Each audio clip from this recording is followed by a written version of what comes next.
Pleasant day to everyone. We are here at the last part of quarter 3, week 9. So, after learning about the different types of probabilities, we are going to try and solve problems involving probability. I am Mr. Igmedio Tamesis Jr. from UCNHS. So, let's start. So, we have some points to remember. Number one, kindly read the problem carefully and try to determine sample space, and the possible number of outcomes. 2. Determine if the events are mutually exclusive, non-mutually exclusive, independent, or dependent. Now, if it is mutually exclusive, remember that it cannot happen at the same time. We have the given formula. Usually, it is identified by the conjunction or. Non-mutually exclusive events are events that can happen at the same time. Okay, so still or, the conjunction is still or, but you subtract what is common between events A and B. For independent events, it is when the outcome of one event does not affect the result of the following or the other event. So we are now going to multiply the probability of A and the probability of B.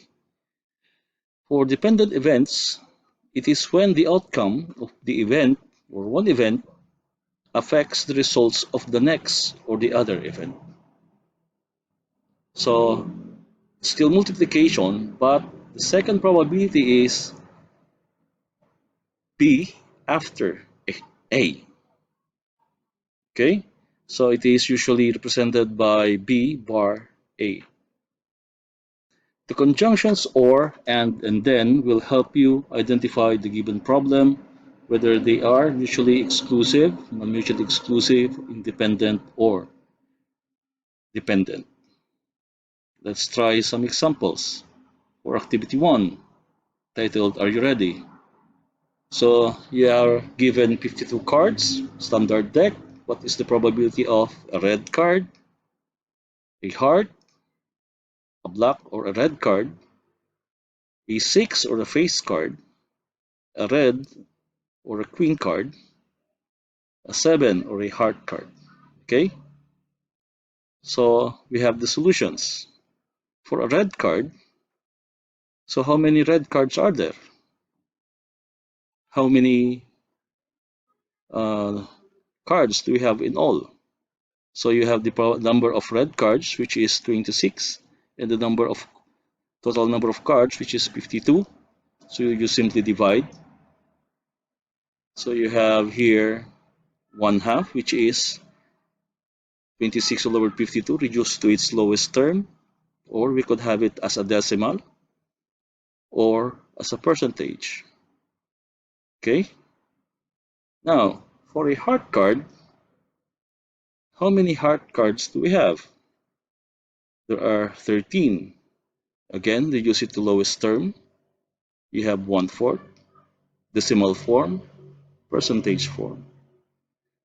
These are simple probabilities. What if you have a black or a red card? So there is a conjunction or, so it is mutually exclusive. Why? Because a black card cannot be a red card. Okay, so what is the probability of having a black card plus the probability of having a red card? Okay, so the number of black cards over the total number of cards plus the number of red cards all over the total number of cards. So you have 26 all over 52 plus 26 all over 52. If you are going to add this, you have 1. What does it mean? It means that once you pick a card, it is either a black or a red card. Okay? For letter D, what is the probability of having a 6 or a face card? So a 6 is will never be a face card. Okay?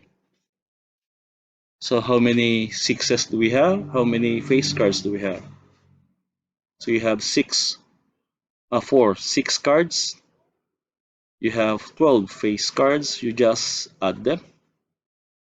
You have 16 all over 52, reducing it to its lowest term. You have 4 all over 13.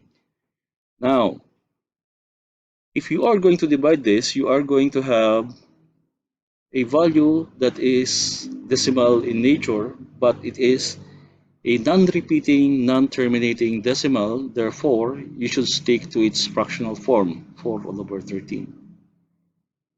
What if you have a red or a queen card? So, is it possible to have a queen that is red? Yes.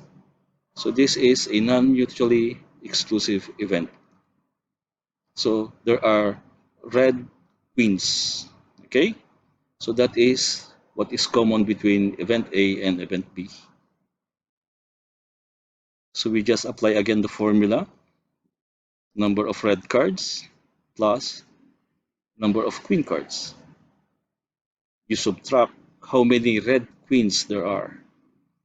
So you have 26 over 52 plus 4 over 52 minus there are only 2 red queens. So you have a total of 7 over 13.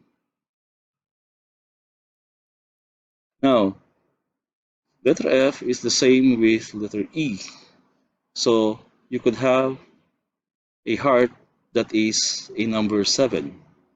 Okay? So if you are going to do this the same way as letter E, you are going to have this answer. For activity 2, Joseph has 10 pairs of basketball shoes, 2 Jordans, 4 Nikes, the rest are other brands. What is the probability that Joseph will wear a Jordan or a Nike on a certain day? So it is mutually exclusive. Okay? So total number of basketball shoes is 10. There are 2 Jordans, 4 Nikes. So you just add the probability of the number of Jordans and the number of Nikes. We have 2 over 10, 4 over 10. So you have 3 over 5. Now, for the independent and dependent events, we have a bag contains 4 blue, 3 white, and 5 red marbles. What is the probability of drawing 2 marbles, a red one, then a blue one, if after the first marble is drawn, it is replaced in the bag? For letter B, drawing 2 marbles, a white and a blue, if after the first marble is drawn, it is not replaced in the bag. So there is a difference. For letter A, since it is replaced, it is independent. For letter B, since it is not replaced, it is dependent. So let's go for the computations. For letter A, total number of marbles is 12. Number of red marbles, 5. Number of blue marbles, 4. So we have the probability of the red marbles is 5 over 12. The probability for the blue marbles is 4 over 12 or 1/3.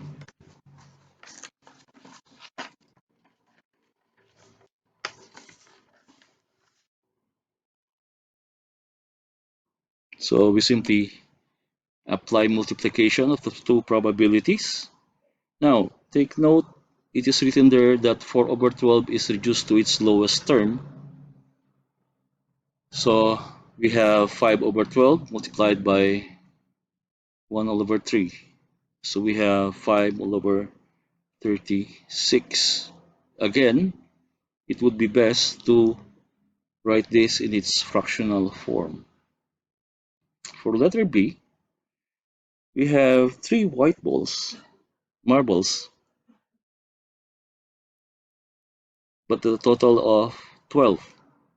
Okay, first event, 3 white marbles, total number is 12. Now, you have 4 marbles for the second event, but the total number is now 11. Why? Because the first marble that was drawn is not replaced. Okay? So the probability of the white marble is 3 all over 12 or 1/4. The probability of having a blue after drawing the white is 4 all over 11. So we just multiply these two, 1/4 and 4 all over 11. So we have 1 all over 11.